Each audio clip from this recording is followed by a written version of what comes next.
Na jana nilimsikiliza binti moja pale, kwa wale mnaofuatilia mliona. Binti amebakwa, mtoto mdogo chini ya miaka 18, mwanafunzi wa form 1 kidato cha kwanza. Jibaba zaidi ya miaka 50 limembaka mpaka likampa mimba.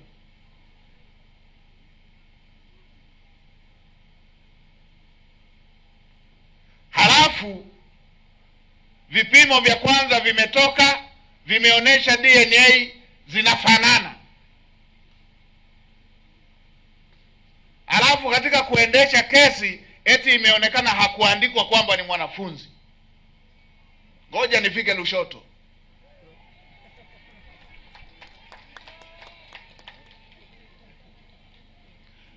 Ninapofika Lushoto nikute yule alishakamatwa, akasakwe popote alipo, akamatwe. Hatuwezi tukaweka heshima na wabakaji.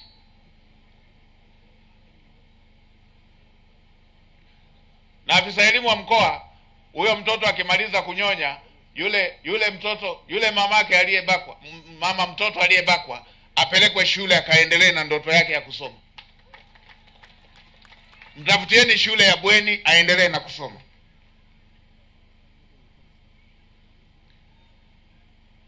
Yule aliyebaka atakipata cha moto. Ninyi mnaoweka, wale wanaofanya njama na wabakaji, kamanda RSO, kamanda wa TAKUKURU, fuatilieni wote waliocheza na hili faili. Fuatilieni na wote waliocheza na hili faili. Wote waliocheza na hilo faili. Niliikuta kesi ya aina hiyo pia kule Mwanza. Imechezewa. Nashukuru hatua zilishachukuliwa, imerudishwa tena ikaungurume upya. Mna bahati mbaya sana wale wanaopenda vitendo hivi vya kijinga. Sisi wafugaji, ilikuwa tunapofuga likitokea dume likaanza kupanda vindama, ama dume linapanda madume wenzake, tulikuwa tunalihasi tu, wala hamna katiba hapo.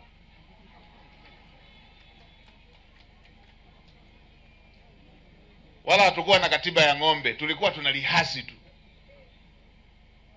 Sasa kwa sababu katiba yetu haijasema hivyo, watakipata cha moto kupitia sheria zinavyoelekeza.